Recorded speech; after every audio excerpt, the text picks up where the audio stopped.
What is up, YouTube? Here are 10 useful tips to give you a really good head start at this Alpha 2. Number 1, do upgrade your gear early.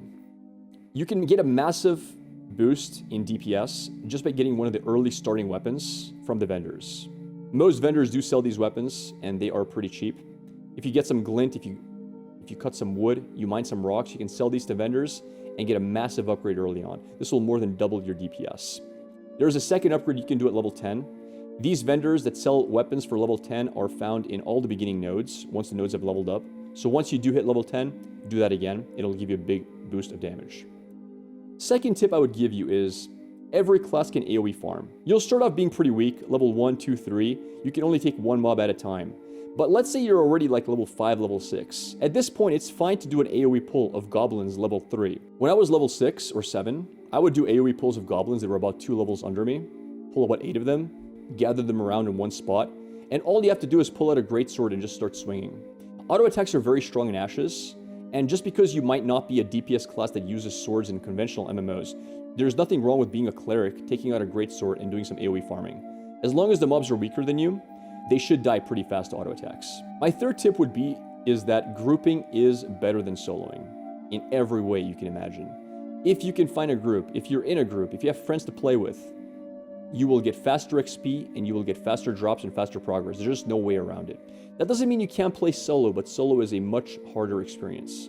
So if you are solo and you're running around the map, you're farming some mobs, if you see a group of 2 to 3 people, ask them to join. Odds are they're going to let you join because more usually is better for everyone. My fourth tip is that goblins early on are very good, not only because they're easy to kill, but they give pretty good XP per kill and they drop weapons. You might get a really big boost to your DPS from an early goblin. They drop pretty good armor as well. They drop the River Stalker set, so you might get a green weapon, massive boost in damage. You might get a few armor pieces, good boost in survivability. After you're around level 8 or 9, you can consider going for Minotaurs. They are 1-star, they also drop weapons, they also drop armor, and overall it's a pretty good next mob to look at after you're done with goblin farming. My fifth tip is to do the mount quest at the start of the game.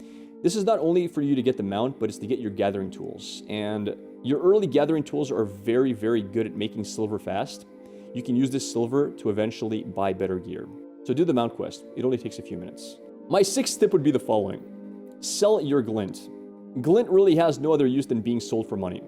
You're going to be picking it up pretty often. It is a great way to make early silver. It is the #1 way to make early silver. Don't forget to pick it up either. Every time you kill a mob, it will drop glint most of the time. This glint can be used to buy gear. Do not neglect it. Seventh tip, buy bags early. You only have so much storage space. I would recommend you buy 1 bag for woodcutting, 1 bag for mining. Mining bags give you 2x2 bag areas. Woodcutting ones give you 3x1s. And any wood you cut automatically goes to the woodcutting bag. Same goes for ores. Expand your inventory space. Wood and ores take up a lot of space. If you're doing any gathering, this is something you should do immediately, the moment you have the money for it. After buying your weapon, of course. Eighth tip would be, do not forget to sell off your mats frequently. When you die, you drop half of your materials on death, and you have to go all the way back to your corpse to pick it up. If you die and there's other people around you, somebody might loot your corpse. There it is. It's all gone. So, every time you're next to a vendor, go to the vendor, open your materials inventory, sell off what you have, what you don't need. Because silver doesn't drop on death, your weapons and armor don't drop on death, but materials do. You lose half of them.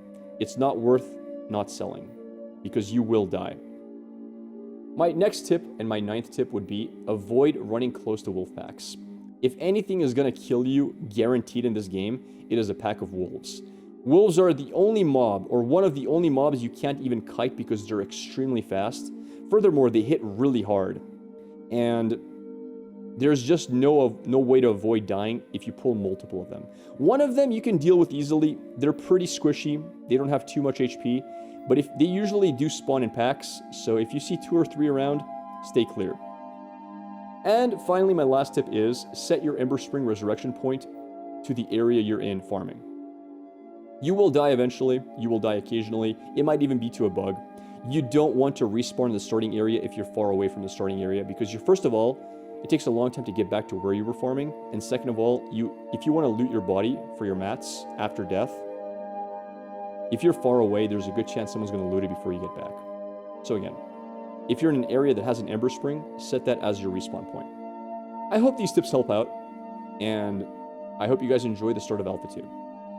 Thank you for watching, and have a good day.